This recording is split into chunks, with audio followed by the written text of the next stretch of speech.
Carte numéro 11, le discernement. Le mental aspire à être extraordinaire. L'ego est en demande. Il a soif d'être reconnu comme spécial.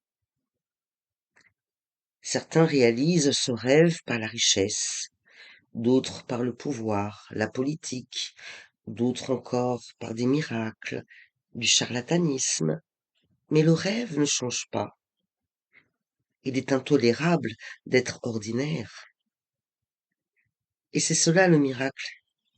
Quand vous acceptez votre anonymat, quand vous êtes tout aussi ordinaire que n'importe qui, quand vous ne cherchez jamais à être reconnu, quand vous êtes capable de vivre comme si vous n'existiez pas. Le miracle, c'est d'être absent de soi, sans ego. Cette histoire est belle. C'est une des plus belles anecdotes zen et Bankei, un de ses plus grands maîtres. Pourtant, c'est aussi un homme ordinaire. Cela se passe un jour où Bankei travaillait dans son jardin. Quelqu'un se présenta, un chercheur, un homme en quête d'un maître, et demanda à Bankei. Jardinier, où est le maître? Bankei se mit à rire et lui dit.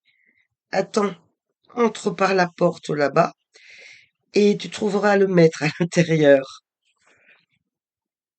L'homme fit donc le tour et entra dans la maison.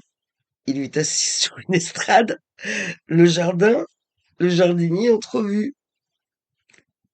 Dehors, qui n'était autre que Bankei. Il s'exclama. Tu te moques de moi. Descends de cette estrade. C'est un sacrilège. Tu n'as donc aucun respect pour le maître.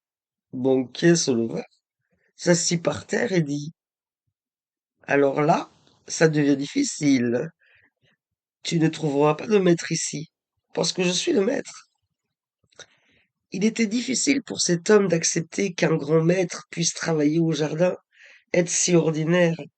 Il s'en alla, incapable de l'accepter, et il manqua cette opportunité. Tout le monde craint d'honnêtes personnes. Seules de rares et extraordinaires personnes n'en ont pas peur. Un Gautame, le Bouddha, un banquet.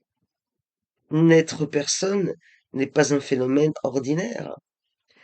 Dans la vie, c'est une des plus belles expériences, celle d'être, tout en n'étant pas, être simplement une pure existence, sans nom ni adresse, sans limite aucune, ni saint ni pécheur, ni supérieur ni inférieur, juste un silence.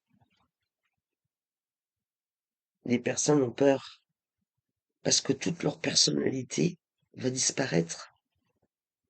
Leur nom, leur renom, leur respectabilité, tout disparaîtra, d'où la crainte.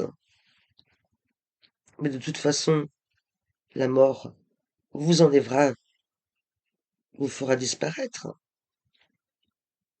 Ceux qui ont de la sagesse laissent ces choses disparaître d'elles-mêmes. Alors il ne reste rien dont la mort puisse s'emparer. Toute peur disparaît, puisque la mort ne peut venir à vous. Vous n'avez rien à lui donner. La mort ne peut tuer une personne inexistante. Dès lors que vous savez n'être personne, vous devenez immortel.